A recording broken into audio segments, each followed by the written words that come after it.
She was given as payment for a debt, but refused to be just a possession. He wanted revenge, but ended up discovering feelings he thought he had lost between secrets of the past and intense conflicts. A new truth began to emerge.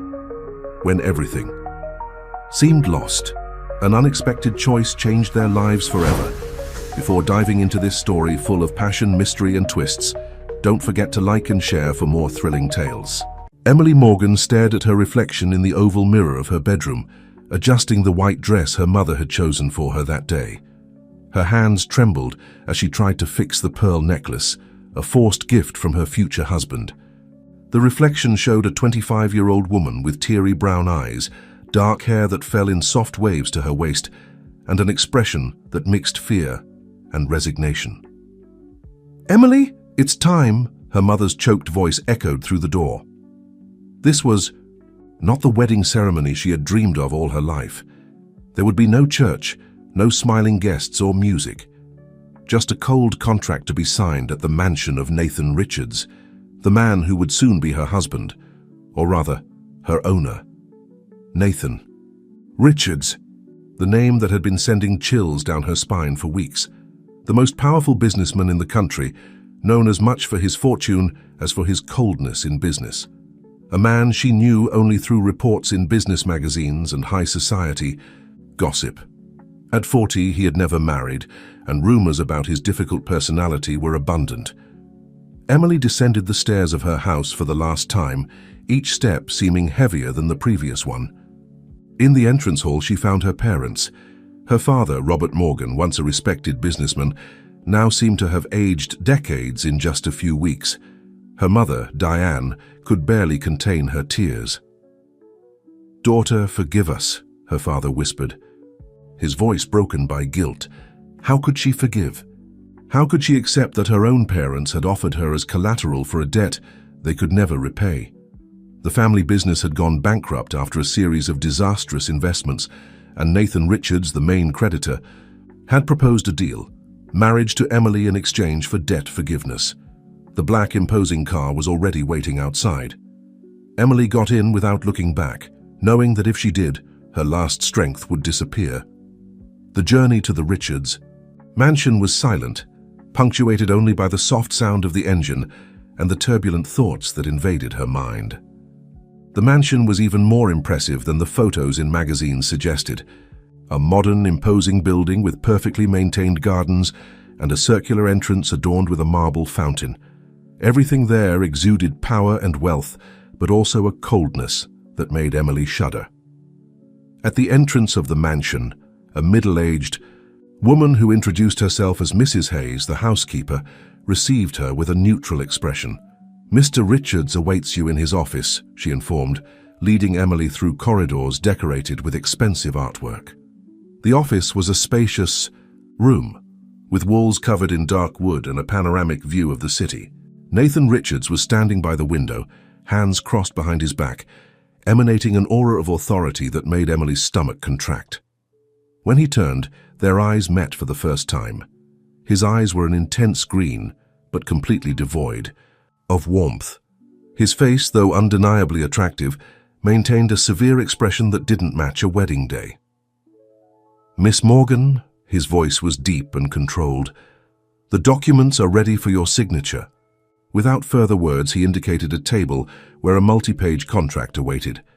Emily approached with hesitant steps, conscious of his gaze upon her. Her hands trembled so much that she could barely hold the pen.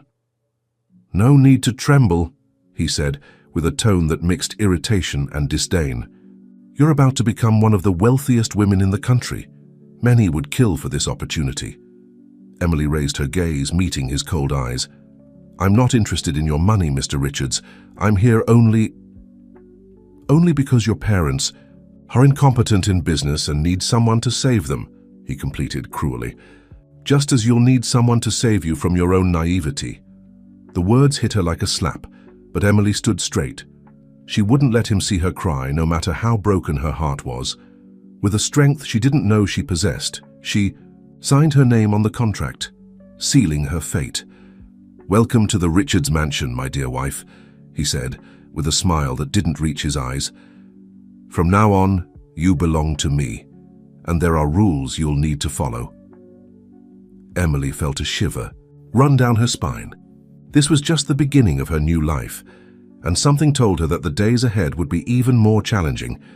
But as Nathan listed his rules with military precision, a small flame of rebellion lit in her chest. He might have bought her body, but her soul would remain free. Night was beginning to fall over the city, painting the sky in orange tones that reflected in the windows of the mansion. Emily observed the landscape, trying to find strength to face what was to come. Somewhere inside that cold, calculating man, there must exist a heart. And maybe, just maybe, she would find a way to reach it. The first night at the Richards' mansion was an exercise in self-control for Emily. After signing the contract, Nathan ordered Mrs. Hayes to lead her to her new room, not the couple's bedroom, as would be expected in a normal marriage, but an isolated suite in the east wing of the mansion. "The master prefers that the mistress remain in separate quarters," explained the housekeeper, her neutral tone masking any opinion about the arrangement. "Here is your new wardrobe, completely renewed according to Mr. Richards's specifications."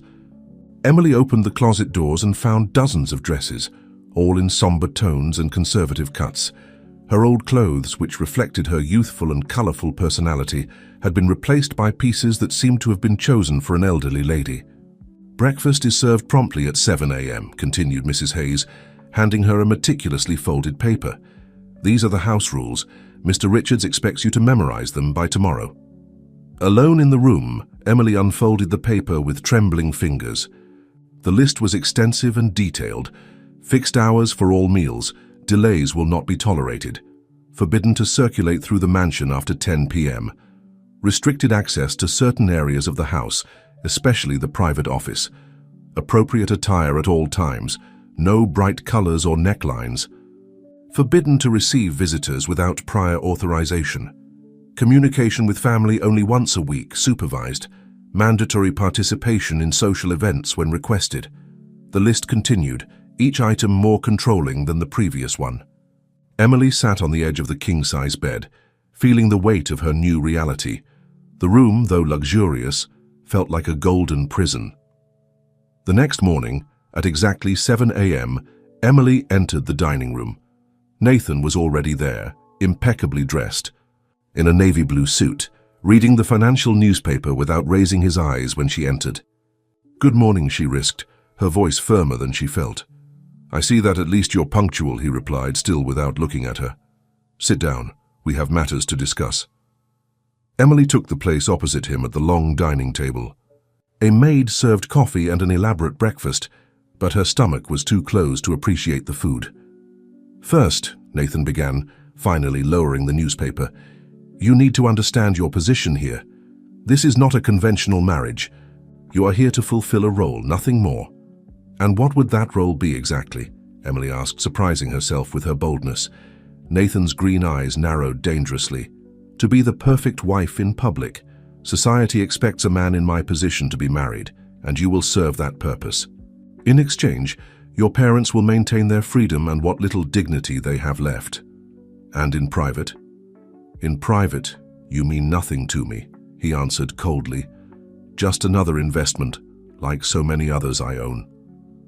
The words hit her like knives, but Emily maintained an upright posture.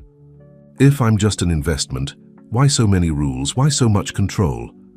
Nathan rose abruptly, his imposing figure casting a shadow over her. "Because everything that belongs to me must function with precision. I do not tolerate imperfections or rebellions in any aspect of my life." In that moment, something inside Emily rebelled. "You may have bought my presence here, Mr. Richards, but you did not buy my soul."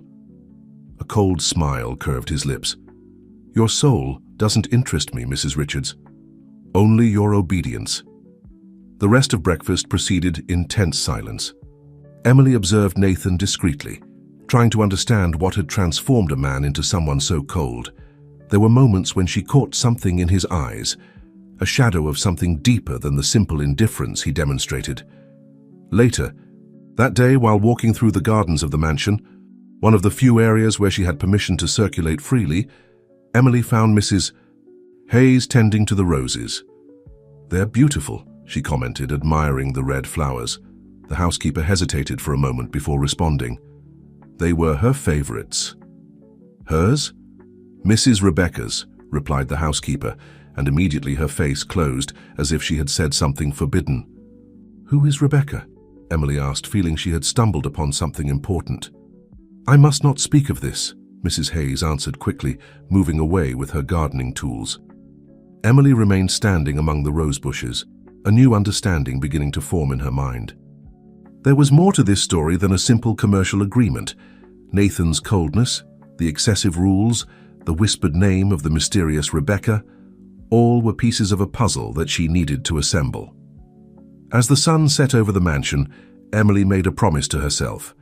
She would discover the truth behind those marble walls and Nathan's heart of ice, not out of revenge or rebellion, but because something told her that this truth could be the key to her own liberation. From his office on the second floor, Nathan observed his new wife among the rose bushes, an enigmatic expression on his normally impassive face. For a brief moment, an old memory threatened to emerge, but he quickly suppressed it. He couldn't afford the luxury of feeling, not again, not after everything that happened. After a week at the Richards mansion, Emily began to develop a routine. Mornings were filled with silent breakfast in Nathan's distant company, followed by long empty hours that she tried to fill by exploring the permitted areas of the house. Afternoons were dedicated to etiquette and social behavior lessons, imposed by Nathan through a private instructor, Madame Collins, a strict French woman who seemed determined to transform her into a porcelain doll. "No, no, no!" exclaimed Madame Collins for the 10th time that afternoon. The dessert spoon must be held delicately like a feather, not like a construction tool. Emily sighed, adjusting her posture again. She was tired of learning about cutlery, appropriate voice tones, and the correct way to sit on different social occasions. But she knew that every small error would be reported to Nathan, and she didn't want to give him more reasons for criticism. During a break in the lessons, Emily took the opportunity to observe the photographs that decorated one of the walls of the study room. They were mainly black and white portraits of the Richards family, showing generations of austere faces and formal poses. In one of them, however, something caught her attention. A younger Nathan, probably in his early 20s, smiling. A genuine smile, something she had never seen on his face. Next to him, a young woman of delicate beauty returned the smile with equal intensity. "Madam Collins?" Emily called hesitantly. "Who is this young lady in the photo with Mr. Richards?" The instructor quickly approached, her face paling at seeing the image. "You shouldn't ask questions about the past, madame. It's not appropriate." But before she could insist, a grave and irritated voice cut through the air. "What are you doing here?" Nathan was standing at the door, his countenance darker than usual. Emily hadn't heard him arrive. He had the disturbing habit of appearing silently, like a shadow. "We were just reviewing today's lessons," Madam Collins hurried to explain, moving away from the wall of photographs. "This room is forbidden from now on," declared Nathan, his gaze fixed on Emily. "Mrs. Hayes, remove all these pictures immediately." The housekeeper, who seemed to materialize whenever Nathan called her, promptly began to remove the photographs. Emily watched, helpless, as the images were taken away one by one, including the one that had aroused her curiosity. "As for you," Nathan addressed Emily, "I want to see you in my office in 10 minutes. Nathan's office was his private sanctuary, a place where Emily had never been allowed before. When she entered, exactly 10 minutes later, she found him standing by the window, a posture that seemed to be his preference. "You have demonstrated an inconvenient curiosity about matters that do not concern you," he began without turning. "They are matters of the family that is now also mine," Emily replied, gathering courage. Nathan turned abruptly, his green eyes flashing with anger. "You are not family. You are a business transaction, nothing more." "Then why do you care so much about what I discover about the past?" He crossed the room in long strides, stopping inches from her. "Because the past is dead and buried, and it's better that it stay that way." There was something in his voice, a note of pain so deep that Emily felt her heart tighten, despite all the resentment she harbored for him. The girl in the photograph, she risked. Was she Rebecca, wasn't she? The sound of that name seemed to hit Nathan like a physical blow. He retreated, leaning on his desk, and for a moment, a brief moment, his mask of coldness faltered. "Never speak that name again," he ordered, but his voice was hoarse. "You have no right." "She was important to you," Emily continued, unable to contain her curiosity. "What happened to her?" "Enough!" Nathan exploded, hitting the desk hard. "You want to know why you're here? Why I chose you among all possible candidates to pay off your parents' debt?" Emily remained silent, her heart beating rapidly. "Because you look like her," he revealed, each word laden with bitterness. Same eyes, same innocent smile, same damned ability to ask questions that should remain unanswered. The revelation hit Emily like lightning. She wasn't just a debt guarantee. She was a living ghost, a constant reminder of someone Nathan had lost. "But I'm not her," Emily replied softly. "You can't punish me for resembling someone who—" "I can do whatever I want," he cut in, regaining his composure. "You are my property now, and your only function is to obey. You are dismissed." Emily left the office with her head spinning. The pieces of the puzzle were beginning to fit together, but the image they formed was more complex than she had imagined. Nathan wasn't just a cold, calculating man. He was a broken man using his fortune and power as a shield against his own emotions. That night, alone in her room, Emily reflected on everything she had discovered. The mansion held deeper secrets than she had imagined, and her marriage was just the surface of a much older and more painful story. As she watched the moon through the window, she promised herself that she would discover the whole truth. Not just out of curiosity, but because something told her that this truth could be the key to melting Nathan Richards' frozen heart. The days at the Richards mansion followed a meticulous routine, like a perfectly adjusted Swiss clock. Emily, however, was beginning to notice small cracks in Nathan's impenetrable facade. They were fleeting moments, a look that lasted a fraction of a second longer, an almost imperceptible hesitation before giving a harsh order, a silent sigh, when he thought no one was looking. On a particularly hot afternoon, Emily decided to venture beyond the established limits. She found an old library on the 3rd floor, a room that wasn't on the list of permitted areas, but that also hadn't been expressly forbidden. The smell of old books and leather enveloped her as soon as she opened the heavy oak door. The bookshelves extended from floor to ceiling, filled with volumes of all colors and sizes. Her fingers slid over the spines, feeling the texture of time impregnated in each book. That's when she noticed a photo album, half hidden between 2 thick volumes of business law. With her heart racing, Emily took the album and settled into a worn leather armchair. The first pages showed a young Nathan smiling next to a young woman who could only be Rebecca. The two seemed happy, carefree, so different from the current reality that it was hard to believe it was the same person. "What do you think you're doing?" Nathan's voice startled her. He was standing at the door, his face a mask of contained fury. I'm sorry," Emily stammered, hastily closing the album. "I didn't know this area was forbidden." "Everything in this house is forbidden unless I say otherwise," he growled, advancing and snatching the album from her hands. That's when it happened. While pulling the album, Nathan slightly lost his balance, his foot tangling in the carpet. By instinct, Emily stood up to support him, her hands touching his arms for the first time since their wedding day. The contact, though brief, seemed to send an electric current between them. Nathan backed away as if he had been burned, but not before Emily saw something in his eyes, a mixture of surprise, confusion, and desire. "Don't touch me," he muttered, but his voice didn't have its usual firmness. "I'm sorry," Emily replied, softly. "I just wanted to help." For a moment they stood in silence, the air between them charged with a tension different from the usual hostility.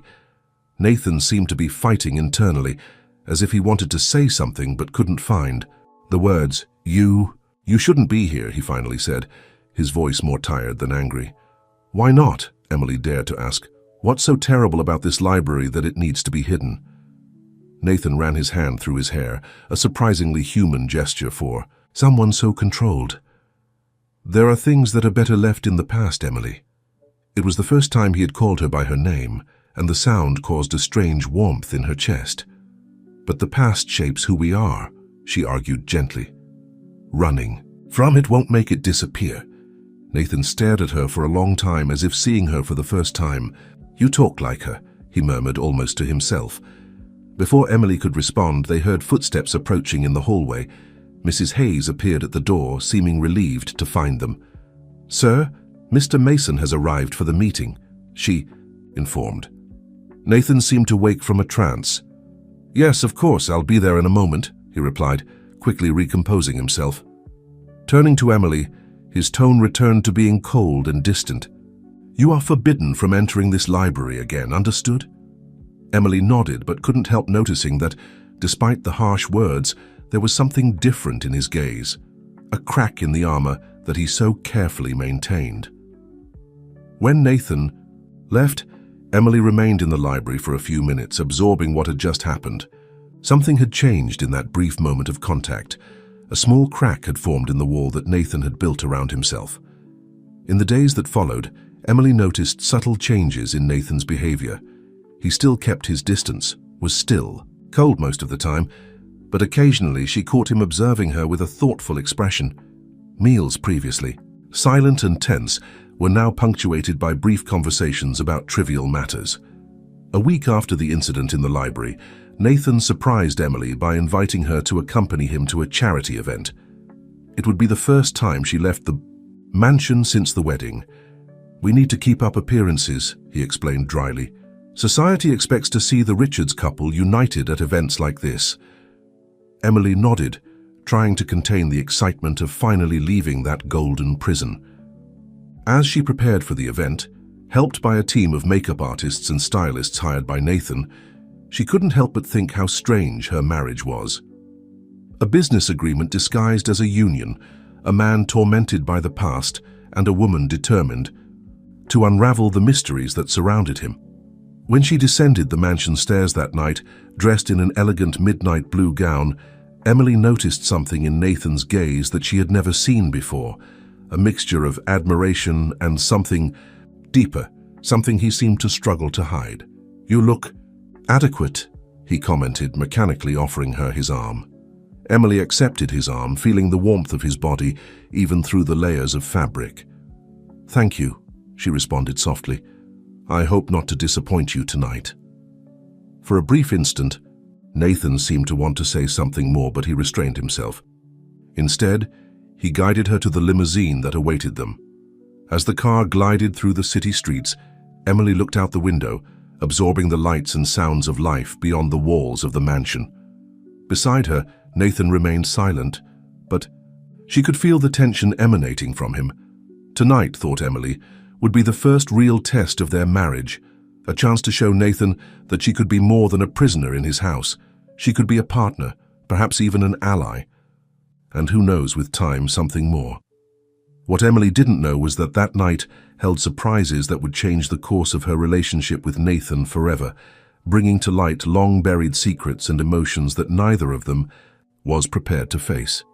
The grand ballroom of the Palace Hotel sparkled with the light of 1,000 crystals, reflecting in the jewels and champagne glasses of the city's elite. Emily felt all eyes turn to her and Nathan the moment they entered. Whispers and curious glances followed them as they crossed the room. Smile, Nathan murmured, his hand firm on her back. We're being watched. Emily obeyed, displaying a practiced smile that didn't reach her eyes. She could feel the tension in Nathan's body, as if each step among the crowd was an ordeal. Nathan, my dear, a booming voice stood out. A portly, middle-aged man approached, accompanied by an elegant woman. So the rumors were true.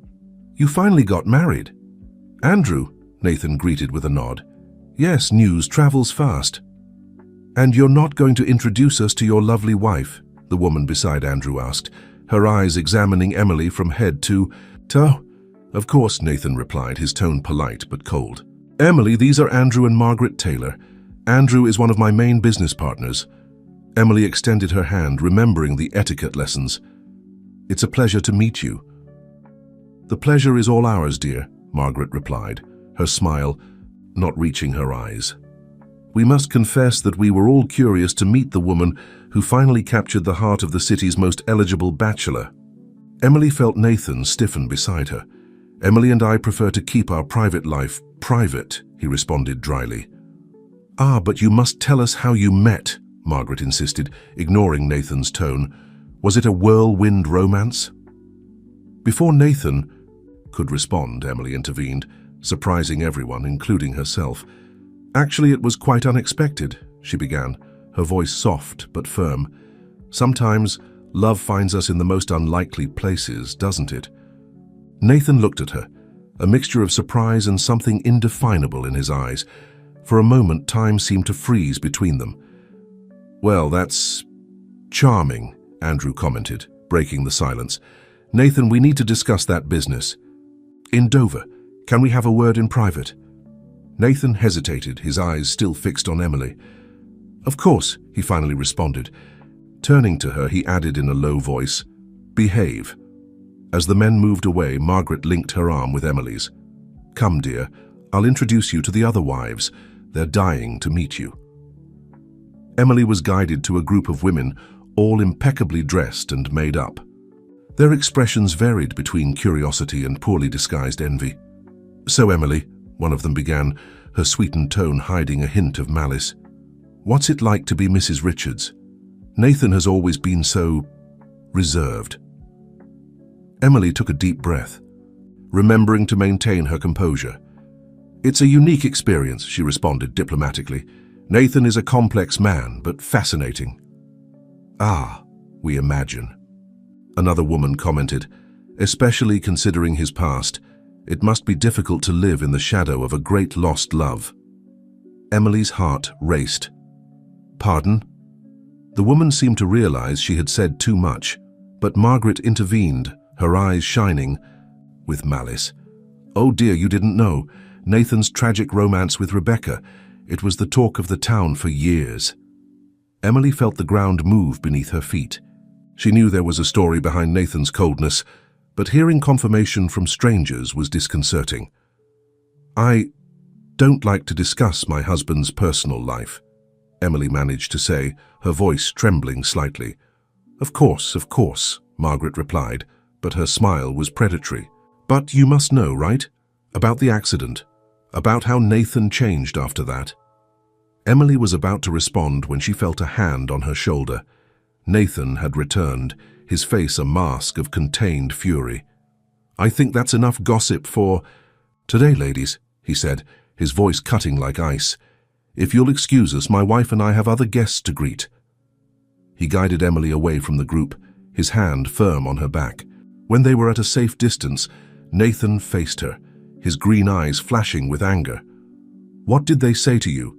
He demanded. Emily hesitated, torn between fear of his reaction and the need to know the truth.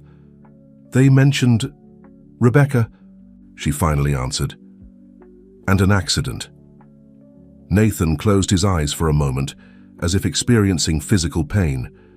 When he opened them again, there was a vulnerability in his gaze that Emily had never seen before. Not here, he murmured. Let's go. The journey back to the mansion was tense and silent. Emily could feel the storm of emotions emanating from Nathan, who stared fixedly out the window, his fists clenched on his knees. When they finally arrived, Nathan led her directly to his office, a place where Emily rarely had permission to enter. He served himself a generous dose of whiskey before turning to her. What do you want to know? He asked, his voice hoarse. Emily took a deep breath, gathering courage. Everything, she responded simply. Nathan stared at her for a long time, as if making a crucial decision. Then, with a heavy sigh, he began to speak. Rebecca was everything to me, he said, his voice laden with emotion. We met in college. She was brilliant, compassionate, full of life. She made me believe that I could be more than just the Richards heir. He paused, taking a sip of his drink before continuing.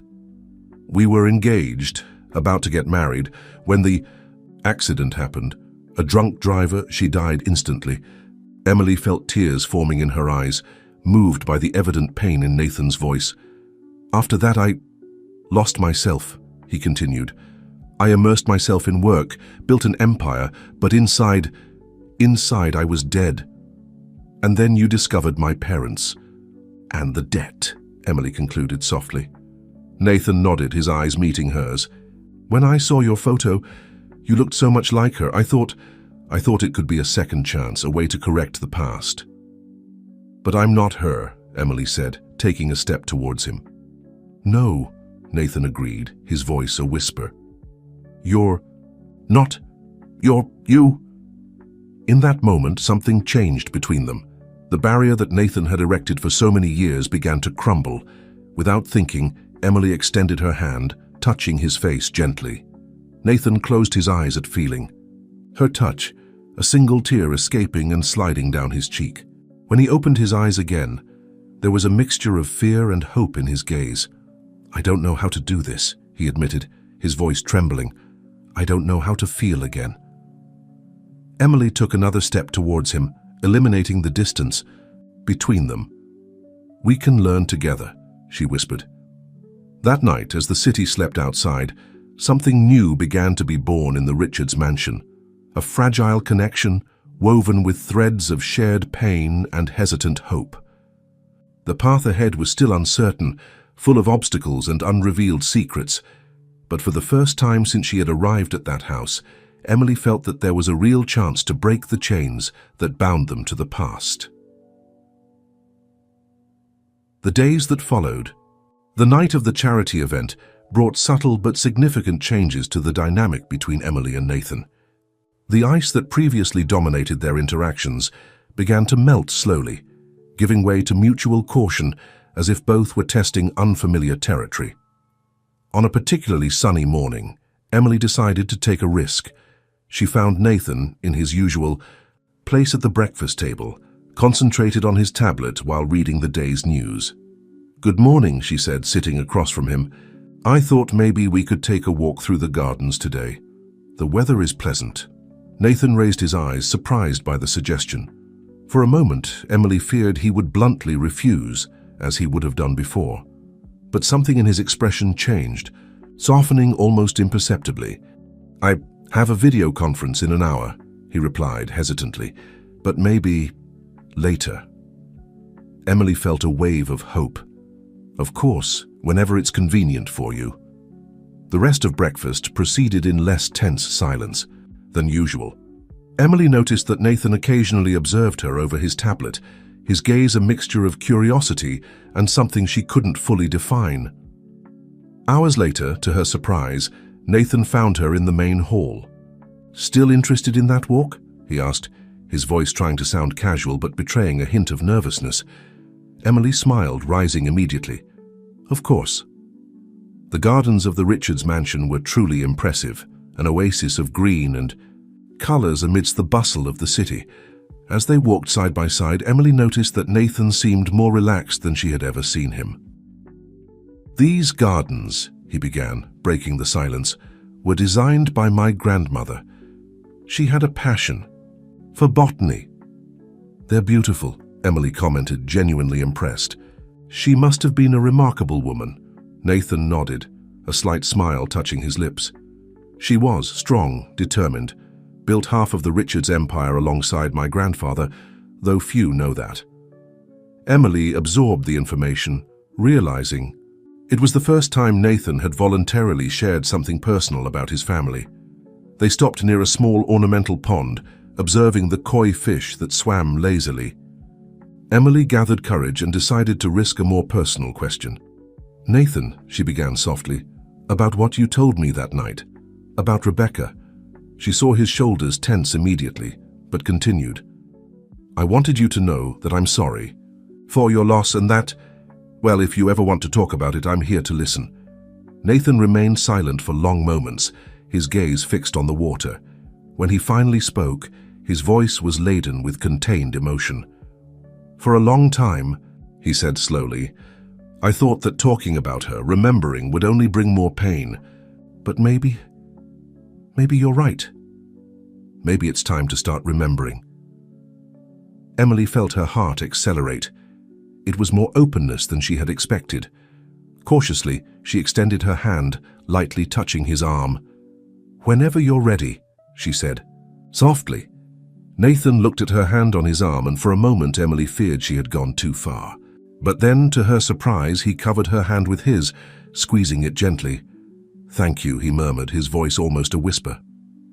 They remained like that for a few moments, the physical contact conveying more than words could express.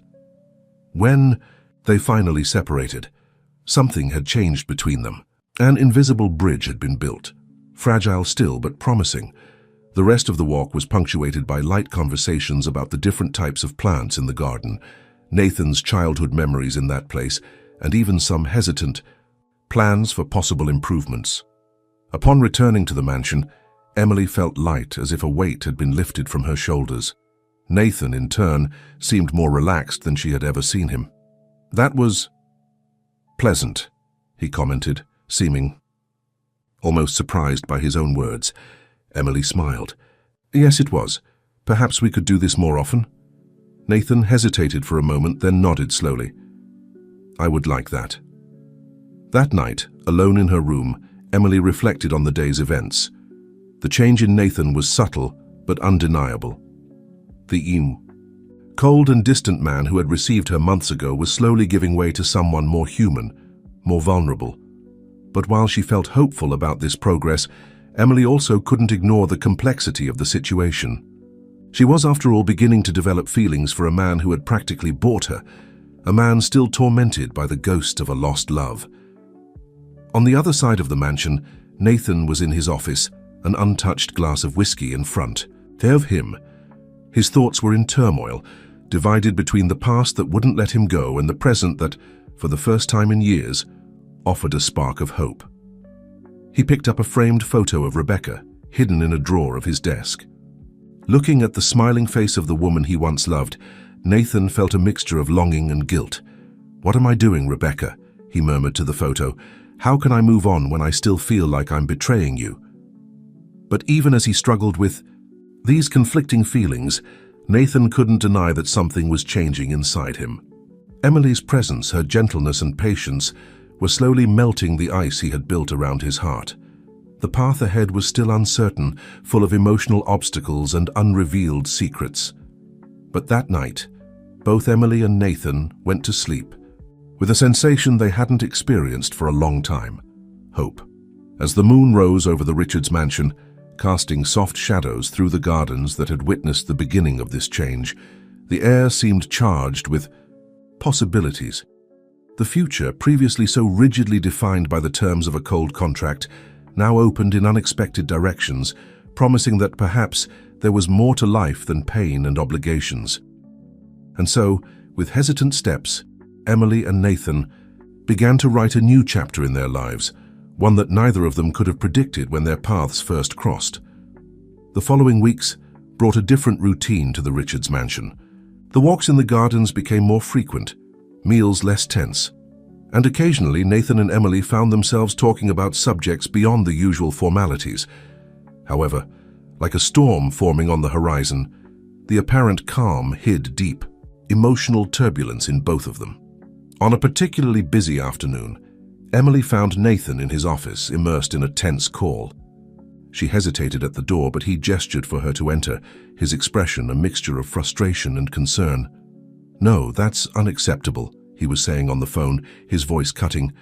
"I need those contracts signed by the end of the week, or the deal is off." Ending the call abruptly, Nathan let out a heavy sigh, running his hand through his hair in a rare gesture of vulnerability. "Is everything all right?" Emily asked cautiously. Nathan looked at her as if he had momentarily forgotten her presence. "Business problems," he answered dryly. "Nothing you need to worry about." Emily felt a pang of hurt at the brusque response, but decided to persist. "Maybe I can help in some way? I have a degree in business administration, remember?" For a moment Nathan seemed surprised, as if the idea of Emily having skills beyond being his facade wife had never occurred to him. Then, to her surprise, he hesitated before speaking. "Actually, maybe you could take a look at these reports. A fresh perspective might help." Emily felt a wave of excitement at being included, even minimally, in Nathan's professional life. Sitting across from him, she began to examine the documents he handed her. Hours passed as they discussed strategies and analyzed numbers. Emily was impressed with Nathan's business acumen, while he in turn was surprised by her insight and innovative ideas. "This is really impressive," Nathan commented, looking at Emily with new respect. "Where did you learn all this?" Emily smiled, a mix of pride and melancholy in her voice. "My father taught me a lot before. Well, before all this, he was a brilliant businessman before he made those mistakes." The mention of Emily's parents brought the tension back to the environment. Nathan shifted uncomfortably in his chair, the weight of their marital agreement hanging heavily between them. "Emily, he began, his voice betraying a rare uncertainty. "About our arrangement. I know it hasn't been easy for you." Emily felt her heart race. It was the first time Nathan had directly addressed the nature of their marriage since the night of the revelation about Rebecca. "It hasn't been easy for either of us, I think," she responded softly. Nathan nodded, his green eyes fixed on hers with an intensity that made her catch her breath. "Things have changed since you arrived here. I've changed, and I think maybe it's time to reconsider some terms of our agreement." Emily could hardly believe what she was hearing. Was it possible that Nathan was considering giving her more freedom, or perhaps something more? Before she could respond, however, they were interrupted by an urgent knock on the door. Mrs. Hayes entered, her normally impassive face contorted with worry. "Mr. Richards, forgive the intrusion, but there's an urgent call for the lady," she said, turning to Emily. "It's about her parents." Emily's world seemed to freeze. Her parents, whom she had barely been allowed to contact since the wedding. What could have happened? With trembling hands, she took the phone that Mrs. Hayes extended to her. The voice on the other end of the line was her father's, choked and desperate. "Emily, my daughter, your mother, she's very ill. The doctors, they don't know if she's going to—" Her father's words were lost amid sobs. Emily felt as if the ground had disappeared from under her feet. She turned to Nathan, tears forming in her eyes. "My mother is dying," she managed to say, her voice barely a whisper. "I need to see her, please." Nathan remained still for a moment, his face an indecipherable mask. Emily could see the conflict in his eyes, the struggle between the cold, controlling man he had been and the man who was slowly emerging in recent weeks. Finally, he nodded. "Go. I'll make the necessary arrangements." Emily barely had time to process the sudden change of events. In a few hours, she was on a private plane, headed to her hometown, leaving behind a mansion filled with unresolved emotions and a husband whose last words before her departure echoed in her mind. "Come back to me," Nathan had said, his voice laden with an emotion she had never heard before. "Promise you'll come back." As the plane cut through the clouds, Emily found herself divided between fear for her mother's condition and confusion about her feelings for Nathan. The man who had practically bought her was now begging for her return. How had things changed so drastically? Back at the mansion, Nathan paced restlessly in his office, an untouched glass of whiskey in his hand. Emily's sudden departure had left him disoriented, exposing feelings he wasn't prepared to face. Taking Rebecca's photo again, he murmured, "What am I doing, Rebecca? How can I be feeling this again? And for someone I bought?" Guilt, desire, and fear mixed in his chest, creating an emotional storm that threatened to bring down all the barriers he had built over the years. Meanwhile, in a distant city, Emily held her mother's hand in a hospital room, silent tears running down her face. The constant beep of the machines was a cruel reminder of the fragility of life and how things could change in an instant. That night, both Emily and Nathan faced their own internal storms, physically separated, but united by a bond that grew stronger each day, defying all expectations and conventions. The journey that had begun as a cold business agreement was transforming into something much deeper and more complicated. And as the night progressed, both wondered what the future held and if they would have the courage to face it together. The days dragged on in the hospital where Emily's mother fought for her life. The antiseptic room, with its white walls and the constant beep of machines, became Emily's new world. She spent hours sitting by the bed, holding her mother's fragile hand, recalling moments from her childhood and adolescence before everything collapsed. "Remember when you taught me how to make apple pie, Mum?" Emily whispered, caressing Diane's graying hair. "You said it was the secret to winning anyone's heart. Little did I know that one day it would become so complicated." Her father, Robert, was a shadow of the man she had known. Aged by the weight of guilt and worry, he alternated between long silences and outbursts of remorse. "I'm so sorry, Emily," he repeated, his voice choked. "All of this is my fault. If I hadn't been so greedy, so blind." Emily tried to comfort him, but the truth was that part of her still harbored resentment. How could her parents have put her in that situation? How could they have treated her like a commodity to be traded? Meanwhile, miles away, the Richards' mansion seemed strangely empty without Emily's presence. Nathan found himself wandering the corridors, occasionally stopping in her room, touching the objects she had left behind as if he could feel her presence through them. One night, unable to sleep, he found himself in the garden, sitting on the bench where he and Emily had talked so many times in recent weeks. The scent of roses, Rebecca's favorites, hung in the air, bringing to the surface memories and emotions long repressed. "What would you say if you could see me now, Rebecca?" Nathan murmured to the night. "Would you be disappointed in me? Or would you encourage me to move on?" The answer, of course, didn't come, but on that silent night under the starry sky, Nathan began to face truths he had avoided for years. He realized that his grief for Rebecca, however genuine it was, had transformed into an excuse to keep himself distant from the world, to avoid getting hurt again. And Emily had arrived like a storm in his organized and controlled life. At first, he had seen her only as a painful reminder of the past, a way to punish himself and others. But now her absence revealed a truth he could no longer deny. She had become important to him, not as a substitute for Rebecca, but as someone unique and valuable in her own right. Back at the hospital, Emily received an unexpected call. It was Mrs. Hayes. "Mrs. Emily?" The housekeeper's normally impassive voice sounded concerned. "Forgive me the intrusion, but Mr. Richards is not well." Emily felt her heart tighten. "What happened?" "He's not eating properly, hardly sleeps. He spends hours locked in his office or wandering the gardens in the middle of the night. I've never seen him like this before." The news left Emily divided. On one hand, she was deeply concerned about Nathan. On the other, she felt a twinge of hope. Could her absence affect him so much? "Thank you for letting me know, Mrs. Hayes," Emily responded, her mind in turmoil. "Please take care of him." Hanging up the phone, Emily found herself in an emotional dilemma. Her mother needed her here, but her heart yearned to return to the mansion, to see Nathan, to understand what was happening between them.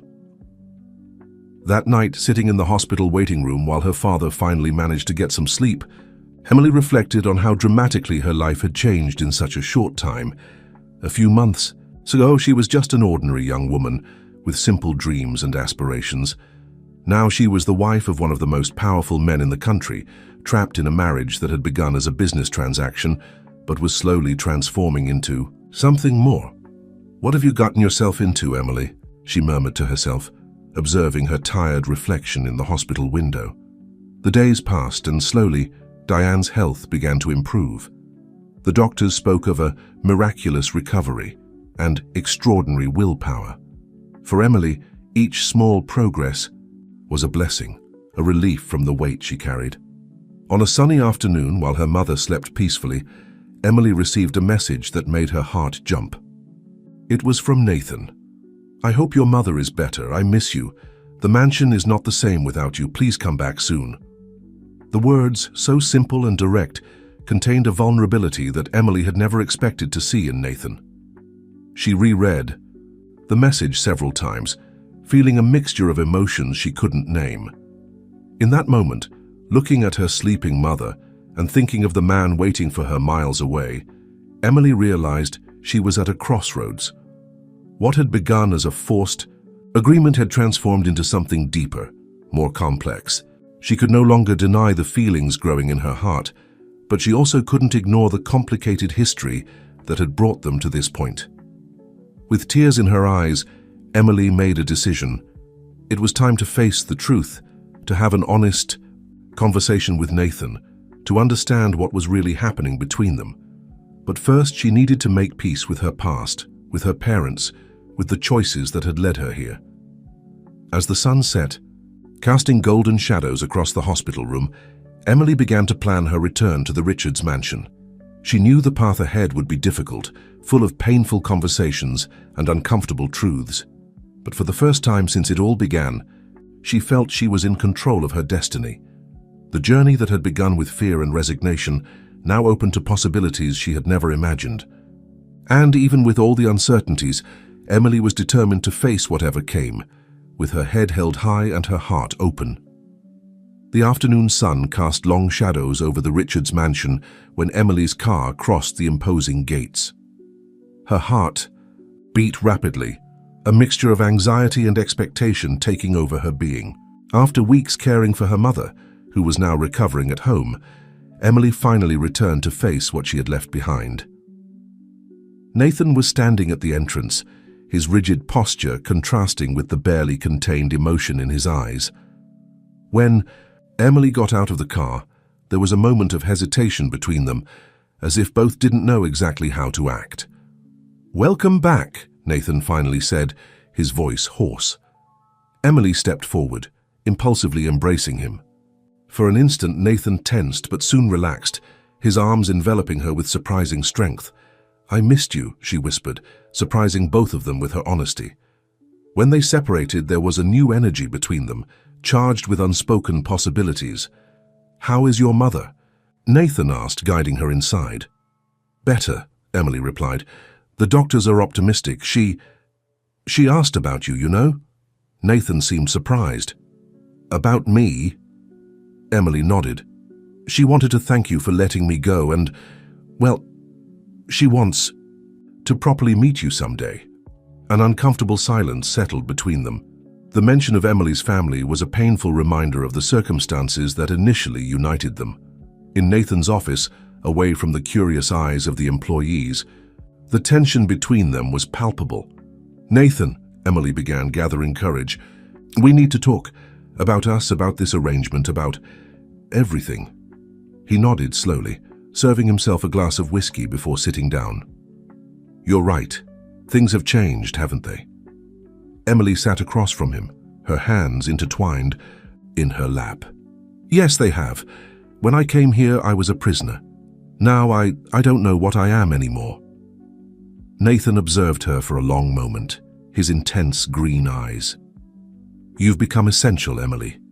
Your absence made me realize how much you mean to me." Emily's heart raced at these words. "Nathan, I feel something for you too. But I can't ignore how everything began. The debt, the forced agreement." Nathan rose abruptly, walking to the window. "I was a fool, Emily, a bitter and vindictive fool. Using you to punish your parents, to fill the void that Rebecca left. It was wrong on so many levels." He turned to face her, his expression a mixture of regret and determination. "I want to undo the agreement. You're free to go if you want. Your parents' debt is forgiven regardless of your decision." Emily felt as if the air had been ripped from her lungs. "Nathan, But," he continued, his voice trembling slightly, "I hope you choose to stay. Not out of obligation, not because of a contract, but because maybe we can build something real together." Tears formed in Emily's eyes. The offer of freedom, so dreamed of in the first days of her captivity, now came accompanied by an unexpected invitation to stay. "There's so much between us," she said softly, "so much pain, so many secrets." Nathan approached, kneeling before her and taking her hands in his. "Then let's face all of it together. No more secrets, no more games, just us starting over." Emily looked deeply into his eyes, seeing the vulnerability and hope he tried so desperately to hide. "All right," she whispered, "let's start from the beginning. Tell me about Rebecca." everything. Nathan closed his eyes for a moment as if gathering strength. When he opened them again, there was a determination in them that Emily had never seen before. Rebecca was light, he began, his voice laden with emotion. We met in college. She studied art. I studied business administration. We were so different, but we complemented each other perfectly. As the night advanced, Nathan unveiled his story with Rebecca. He spoke about their passionate romance, the plans for the future, the happy engagement. And then, with a choked voice, he told of the fateful night of the accident. It was my fault, he confessed, tears finally escaping. We had argued. I was too focused on work, neglecting our relationship. She left driving. Upset. If I had gone after her, Emily embraced him instinctively, feeling his tears wet her shoulder. It wasn't your fault, Nathan. Accidents happen. Afterwards, he continued, I became another person. Cold, calculating, determined to build an empire that could fill the void she left. But nothing worked. Emily gently moved away, holding his face between her hands. And now? What do you feel now? Nathan stared at her, his green eyes shining with a mixture of fear and hope. Now I feel that maybe, for the first time in years, I can breathe again. And it's thanks to you, Emily. In that moment, as if a greater force impelled them, their lips met in a gentle kiss, full of promises and possibilities. When they separated, both were breathless, as if they had run an emotional marathon. This doesn't solve everything, Emily said softly. We still have a lot to talk about, a lot to resolve. Nathan nodded. I know, but I'm willing to try if you are. Emily smiled, a genuine smile full of hope. I am. Let's try together. As night fell over the Richards mansion, Emily and Nathan remained in the office, talking, laughing, and sometimes crying. There was still a long road ahead, scars to be healed, and trust to be rebuilt. But that night, under the starry sky that shone through the window, they took the first step towards a future that for the first time seemed full of possibilities. The love that had been born from the ashes of a cold agreement was beginning to bloom, promising to transform the mansion that had once been a prison into a true home. The weeks that followed the conversation in the office brought palpable changes to the Richards mansion. The heavy air of secrets and resentments began to dissipate, giving way to an atmosphere of captivating expectation. Emily and Nathan, though still navigating unknown waters, were determined to rebuild their relationship on more solid foundations. A sunny morning found the couple in the garden, sharing a peaceful breakfast. Nathan, with a cup of coffee in his hands, observed Emily with a mixture of admiration and uncertainty. I was thinking, he began hesitantly, maybe it's time for you to have a more active role in the family business. Emily raised her eyebrows, surprised. Really? I thought you preferred to keep your professional life separate. Nathan shrugged, a shy smile playing on his lips. Things have changed. You proved to be more than capable that night when we reviewed the contracts together. Besides, he added, his tone becoming more serious, if we're going to build a life together, I want it to be as partners in all aspects. Emily's heart raced at these words. It was more than she had ever expected to hear from him. I would love that, she replied, smiling. Where do we start? In the days that followed, Emily dove headfirst into the world of Richard's business. Nathan introduced her to the complexities of the empire he had built, from daily operations to long-term strategies. To his surprise, he found that he appreciated having Emily by his side in meetings, her fresh perspective often offering innovative solutions to old problems. One afternoon, after a particularly successful meeting with international investors, Nathan pulled Emily into a spontaneous hug. You were amazing in there, he murmured, his face buried in her hair. Emily laughed, feeling light and fulfilled. We were amazing, she corrected. We make a good team, don't we? Nathan moved away, slightly, his eyes meeting hers with an intensity that made her catch her breath. Yes, we do, he agreed softly, before capturing her lips in a passionate kiss.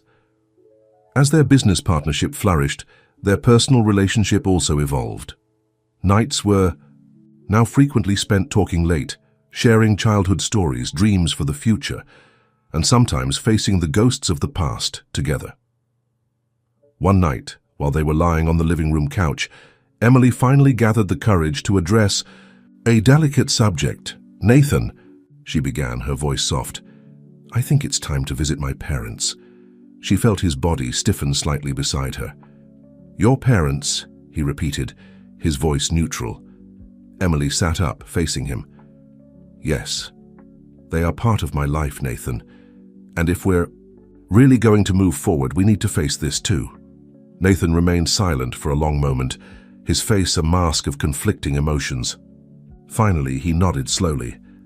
"You're right. It won't be easy, but you're right. We need to do this." The day of the visit came faster than either of them expected. The car serpentined through the familiar streets of Emily's hometown, the tension palpable between the couple.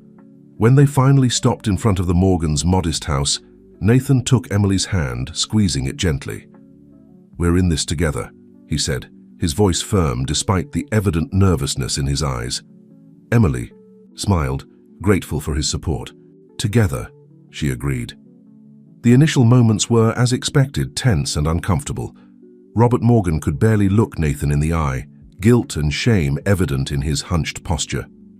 Diane, still pale from her recent hospitalization, observed the couple with a mixture of curiosity and apprehension. It was Emily who finally broke the ice, sharing stories of their joint work in the Richards business. Gradually, the atmosphere began to relax. Nathan, to everyone's surprise, including his own, found himself engaged in an animated conversation with Robert about market strategies.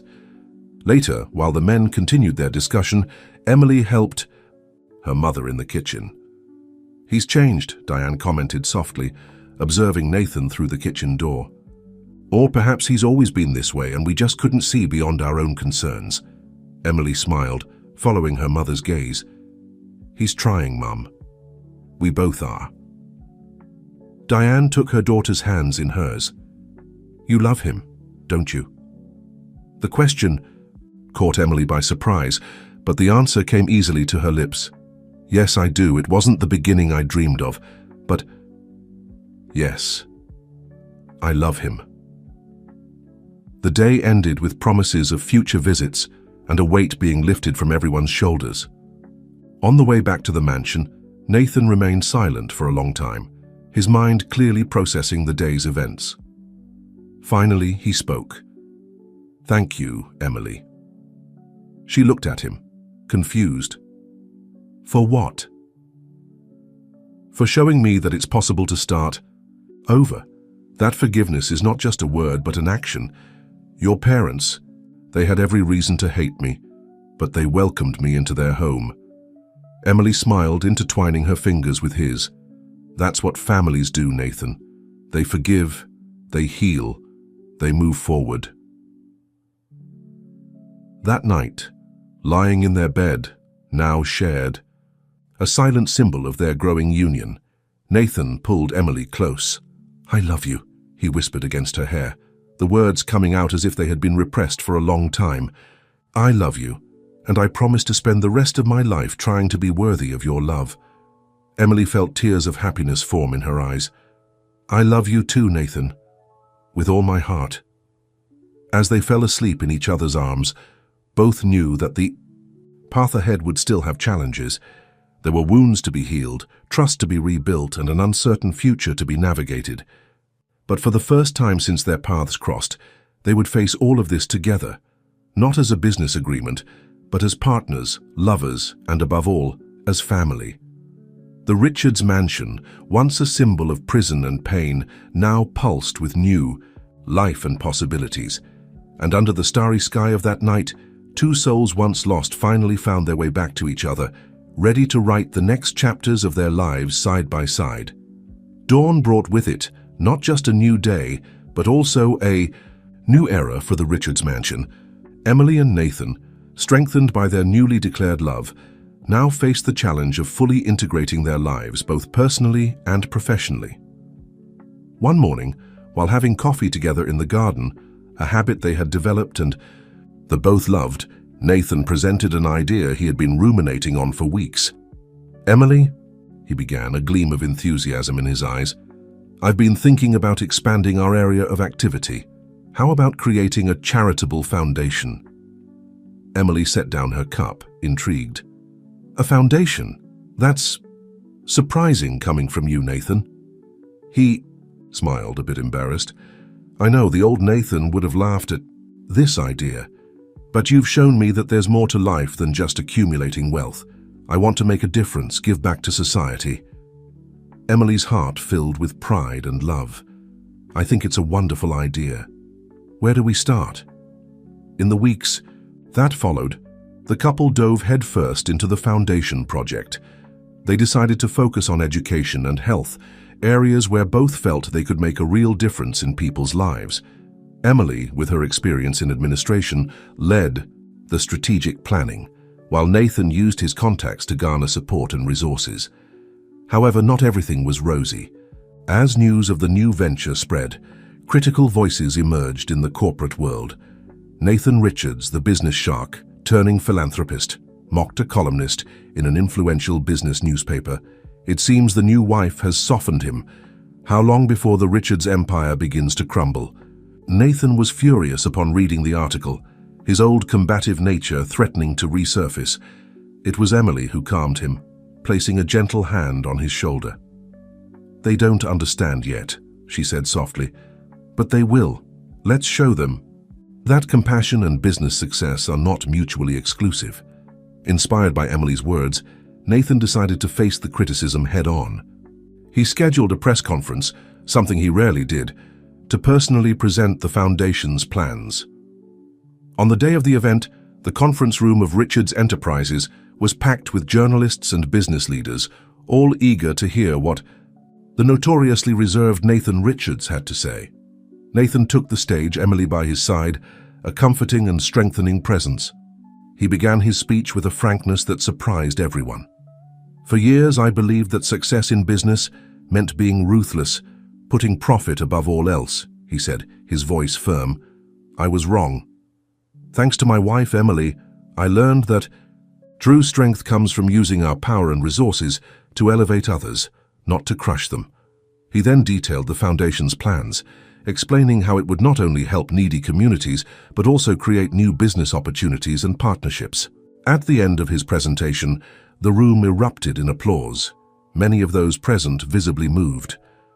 After the conference, while answering questions from journalists, a reporter addressed Emily. "Mrs. Richards, many are saying it was you who changed Nathan. How do you feel being credited with this transformation?"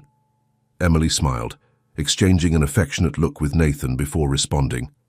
"Change always comes from within. I just helped Nathan rediscover a part of himself that was dormant. He always had this capacity to do good. Now he's just fully embracing it." Emily's response not only charmed the journalists present, but also deeply touched Nathan. That night, as they celebrated the success of the event with an intimate dinner at home, he couldn't take his eyes off her. "You're amazing, you know," he said, raising his wineglass. "I don't know what I did to deserve you, but I promise to spend each day trying to be worthy of your love and trust." Emily smiled, touching her glass to his. "We deserve each other, Nathan. We've both grown. We've both changed, and we'll continue to grow together." The following months were a whirlwind of activity. The Richards Foundation took off, surpassing all expectations. Educational projects were launched in needy communities. Health clinics were opened in remote areas, and microcredit programs helped small entrepreneurs realize their dreams. Nathan and Emily worked side by side, complementing each other perfectly. Where Nathan was strategic and visionary, Emily was practical and compassionate. Together, they formed an unbeatable team, both in business and philanthropy. One afternoon, while visiting one of the schools supported by the foundation, Emily observed Nathan interacting with the children. He was kneeling, listening attentively, as a little boy enthusiastically explained a science project. The smile on Nathan's face was genuine, his eyes shining in a way she rarely saw. In that moment, Emily felt a wave of love so intense It almost left her breathless. This man, who had once been so cold and distant, now radiated warmth and compassion. The transformation was remarkable, and she felt blessed to have been part of it. Later, in the car on the way home, Nathan held Emily's hand, his thumb gently caressing her skin. "Thank you," he said simply. Emily tilted her head, confused. "For what?" "For showing me that there's more to life than power and money. For teaching me to love again. For being you." The words hung between them, laden with emotion. Emily felt tears forming in her eyes, but they were tears of pure happiness. "I love you, Nathan," she replied, her voice choked. "With all my heart." As the car serpentined through the city streets, taking them back to the mansion that was now truly a home, Emily reflected on the incredible journey they had traveled. From an arranged marriage born of bitterness and debt, they had built something beautiful and meaningful. The future opened before them, full of promises and possibilities. And though they knew they would still face challenges, they were confident that together they could overcome any obstacle. Their love, forged in the flames of adversity and tempered by mutual compassion and understanding, was stronger than any force that might try to separate them. As the Richards mansion appeared on the horizon, Emily smiled, feeling truly at home for the first time since she had arrived there. What had begun as a golden prison had transformed into a sanctuary of love, hope, and shared purpose, and she could hardly wait to see what the next chapter of their lives held for them. Autumn painted the gardens of the Richards mansion with golden and reddish tones when Emily and Nathan decided to take a bold step in their journey together. After months of hard work on the foundation and in the company, both felt it was time to further strengthen the bonds that united them, not just as a couple, but as a family. "I think it's time we invite your parents to spend some time with us," Nathan suggested one night, as they dined by candlelight on the terrace. Emily almost choked on her wine. "My parents? Here, are you sure?" Nathan smiled, extending his hand to hold hers over the table. "Absolutely. They're your family, Emily, which means they're now my family too. Besides," he added with a gleam, in his eyes, "I think it's about time I properly make amends with them, don't you think?" Emily's heart filled with love and gratitude. "Oh, Nathan, that would mean the world to me, to all of us." The preparations for the Morgans' visit to the mansion were meticulous. Nathan surprisingly took the lead, determined to make Emily's parents feel not just welcome, but truly at home. When Robert and Diane Morgan arrived, the atmosphere was charged with nervousness and expectation. Nathan received them at the door, alongside Emily, with a genuine smile. "Welcome to our home," he said, emphasizing "our" in a way that brought tears to Emily's eyes. The first moments were awkward, with forced conversations and tense smiles, but as the day progressed, the invisible walls began to crumble. Nathan surprised everyone by inviting Robert to a chess match in his office, an invitation that would have been unthinkable before. While the men played, Emily and her mother strolled through the gardens, enjoying the autumn sun. "He's really changed, hasn't he?" Diane commented, observing the mansion. "I never thought I'd say this, but I'm happy for you, daughter." Emily smiled, squeezing her mother's hand. "We've both changed, Mom, and we've grown together. It wasn't easy, but it was worth every moment." Back in the office, the chess match had transformed into a deep conversation between Nathan and Robert. "I owe you an apology, Mr. Morgan," Nathan said, his voice laden with sincerity. "What I did, the way I manipulated the situation, was unforgivable." Robert remained silent for a moment, absorbing the words. "We all make mistakes, Nathan," he finally responded. "I almost lost everything because of my greed. But look where we are now. Perhaps all of this happened for a reason." The two men exchanged a look of mutual understanding, years of resentment and guilt beginning to dissipate. Dinner that night was a celebration not just of reconciliation, but of new beginnings. Laughter echoed through the dining room, stories were shared, and plans for the future were discussed with enthusiasm. It was during dessert that Nathan surprised everyone once more. Standing up, he raised his glass in a toast.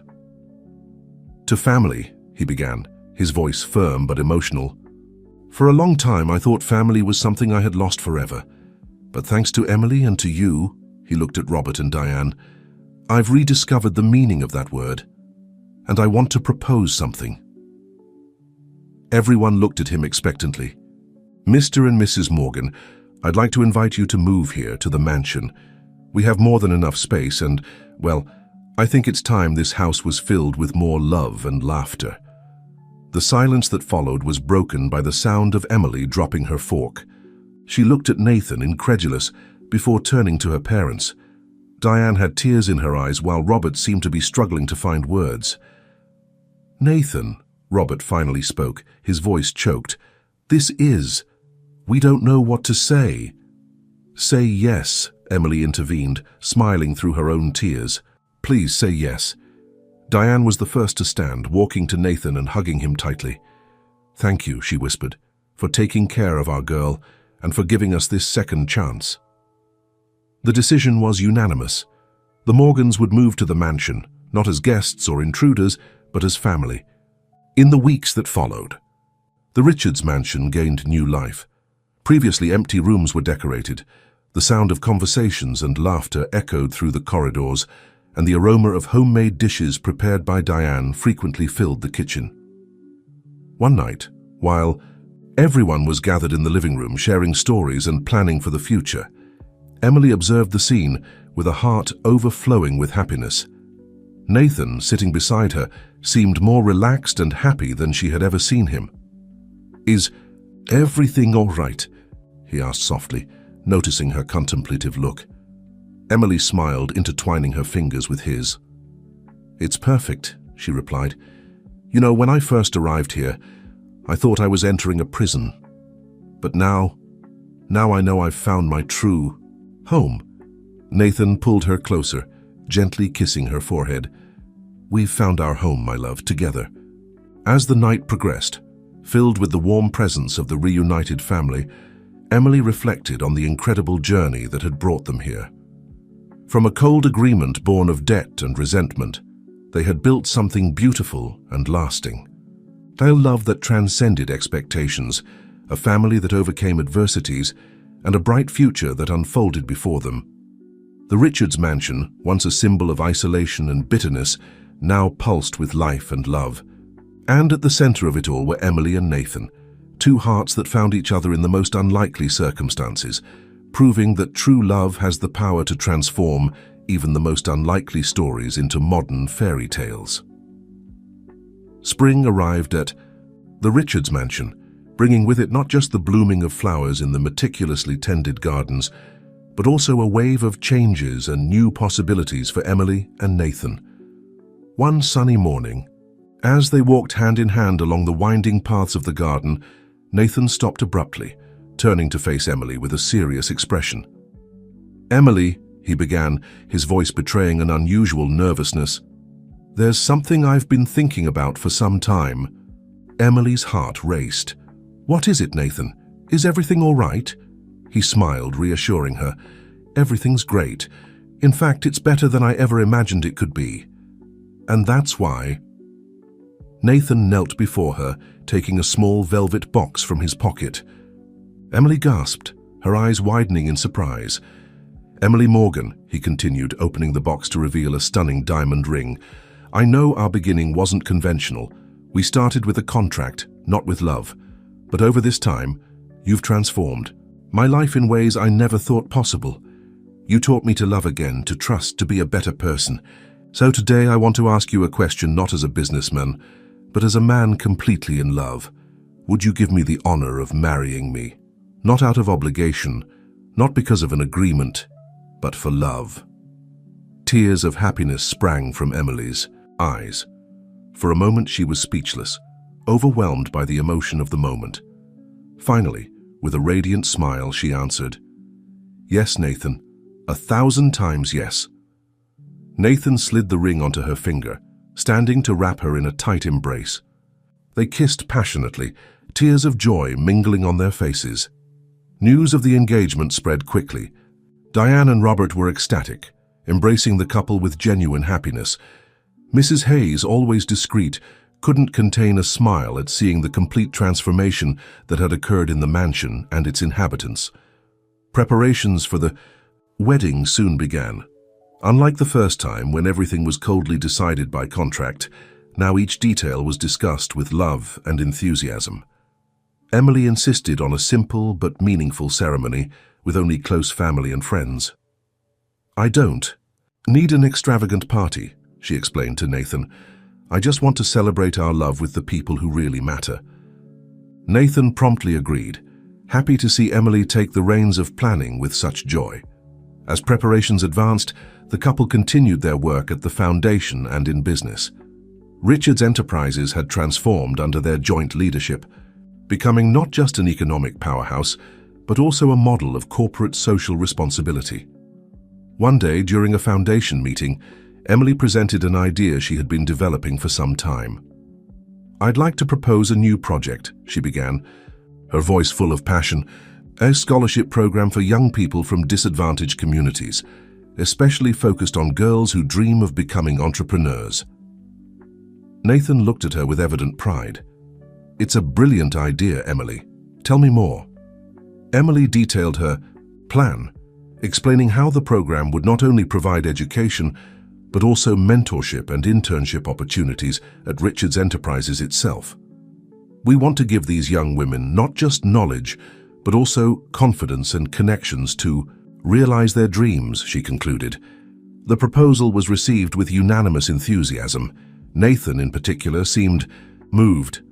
"You know," he said to Emily later that night, "sometimes I wonder how I could have been so lucky.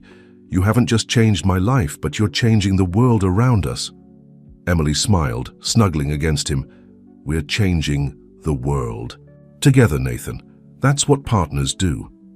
As the wedding day approached, the Richards mansion bustled with activity. Flowers were delivered, the garden was prepared for the ceremony, and a climate of joyful expectation hung in the air. On the eve of the big day, Emily found Nathan in his old office, the same place where, months ago, they had signed the contract. That initially united them. "I thought I'd find you here," she said softly, entering the room. Nathan smiled, extending his hand to her. "I was just reflecting on how much things have changed. Remember the first time you entered this office?" Emily nodded, sitting beside him. "How could I forget? I was terrified. And I was so blind, so full of bitterness," Nathan admitted. "I never imagined that day would be the beginning of something so beautiful." Emily caressed his face gently. Sometimes the best romances begin in the most unexpected ways. They stayed there, embraced in silence, recalling their journey and anticipating the future that awaited them. The mansion around them, once a symbol of isolation and coldness, now pulsed with life and love. The following morning, the garden of the Richards mansion was transformed. Rows of white chairs were arranged in a semicircle. A flower-covered arch marked the spot where vows would be exchanged, and sunlight danced on the freshly cut grass. When Emily walked down the improvised aisle, arm in arm with her father, Nathan felt his heart stop. She was radiant in a simple but elegant dress, her smile brighter than any jewel. The vows were exchanged with emotion, tears of happiness freely running down the faces of both and many guests. When the celebrant declared them husband and wife, the kiss that sealed their union was more than a simple tradition.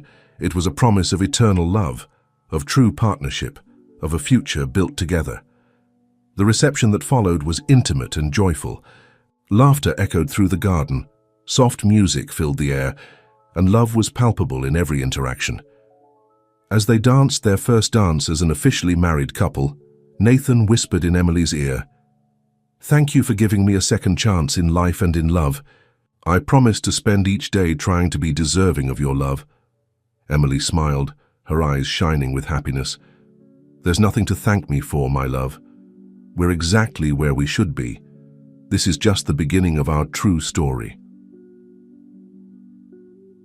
As the sun set over the Richards mansion, casting a golden glow over the celebrating guests, Emily and Nathan shared a look of deep understanding and love.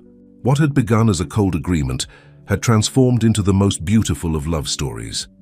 And so, hand in hand and hearts united, they prepared to write the next chapters of their lives, no longer as lonely individuals, but as a team, a partnership, a family. The future opened before them, full of promises and possibilities, and they were ready to face it together, with love as their compass and compassion as their guide. The months that followed the wedding brought a peace and happiness that neither Emily nor Nathan had ever experienced. The Richards mansion, once a symbol of isolation and coldness, now overflowed with life and warmth. On a sunny autumn morning, Emily woke up feeling strangely nauseated. Initially, she attributed the discomfort to the previous night's dinner, but when the symptoms persisted for days, a suspicion began to form in her mind. With her heart racing, she made an appointment with her doctor, opting not to share her suspicions with Nathan until she was certain.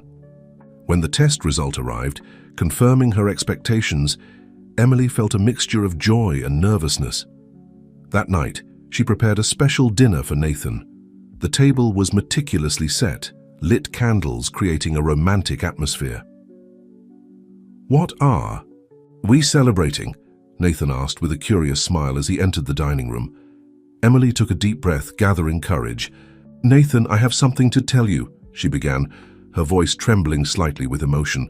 Concern crossed Nathan's face. "Is everything all right, my love?" Emily smiled, tears of happiness forming in her eyes. "It's more than all right." "Nathan, I'm pregnant." For a moment, Nathan remained still, processing the news. Then in a sudden movement, he stood up and ran to embrace her, lifting her off the floor in a spin of pure joy. "A baby?" he asked, his voice choked with emotion. "We're having a baby?" Emily nodded, laughing and crying at the same time. "Yes, we're going to be parents." They spent the night planning and dreaming, imagining what their son or daughter would be like, discussing names and making plans for the future. Nathan, in particular, seemed transformed by the news. "I never thought I'd have this opportunity," he confessed, gently caressing Emily's still flat belly. "After Rebecca, well, I had given up on the idea of having a family of my own." Emily covered his hand with hers. "And now?" Nathan smiled, his eyes shining in a way Emily had never seen before. "Now I can hardly wait to be a father. To teach our son or daughter everything I know, to love them unconditionally, to be the father I never had." In the months that followed, the Richards mansion transformed once again. One of the guest rooms was converted into a beautiful nursery, decorated with soft colors and carefully chosen furniture. Nathan surprised everyone with his enthusiasm, actively participating in every detail of the planning. Diane and Robert were radiant with the news that they would be grandparents. Diane, in particular, began to pamper Emily in every possible way, preparing special dishes and sharing advice about pregnancy and motherhood. The pregnancy also brought changes to the couple's professional dynamics.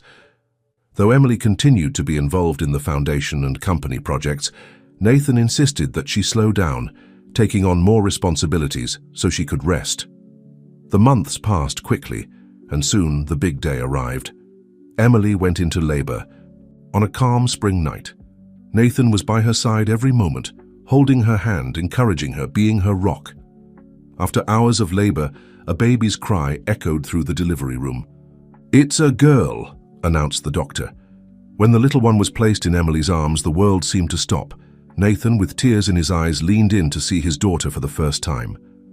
"She's perfect," he whispered, gently touching the baby's tiny hand, just like her mother. As they gazed at their newborn daughter, with tears of joy in their eyes, Nathan and Emily knew that this was the beginning of a new chapter in their lives, one filled with even more love and purpose than they could have ever imagined. "What should we name her?" Emily asked softly, cradling their daughter in her arms. Nathan looked thoughtful for a moment, then smiled. "How about Hope? Because that's what she represents for us, hope for the future, hope that love can overcome anything." "Hope Richards," Emily whispered, testing the name on her lips. "It's perfect." In the days that followed, the Richards mansion was filled with even more joy and activity. Family and close friends visited to meet little Hope, bringing gifts and well wishes. The house that had once been so cold and unwelcoming now resonated, with laughter, warmth, and the occasional cry of a newborn. One evening, as Emily sat in the nursery rocking Hope to sleep, Nathan stood in the doorway watching them, his heart so full it felt it might burst. "I never knew I could love this much," he said, his voice barely above a whisper. "Sometimes I'm afraid I'll wake up and discover this was all a dream." Emily looked up at him, her eyes filled with love. "This isn't a dream, Nathan. This is our life now, the one we built together, against all odds." Nathan crossed the room and knelt beside the rocking chair, placing one hand gently on his, daughter's head and the other on Emily's cheek. "Thank you," he said simply, "for giving me this chance, for showing me what love truly means." Emily leaned into his touch, smiling through tears of happiness. "We gave each other this chance, Nathan, and this is just the beginning." As they put their daughter to bed that night, Nathan and Emily stood hand in hand, watching her sleep peacefully in her crib. The journey that had begun with a cold contract had transformed into something beautiful beyond their wildest dreams. A true love story, a partnership, and now a family. Outside, the stars twinkled in the night sky, bearing witness to the miracle that had unfolded within the walls of the Richards mansion. The miracle of love's power to heal, to transform, and to create something entirely new from the ashes of what once was. And as Emily and Nathan walked, hand in hand to their own bedroom, they knew with certainty that whatever challenges the future might bring, they would face them together, stronger than ever before, with hope as the living embodiment of everything they had overcome and everything they had yet to achieve. "I love you, Emily Richards," Nathan whispered as they drifted off to sleep. "Yesterday, today, and always." "And I love you, Nathan Richards," Emily replied, nestling closer to him. "With all my heart and soul,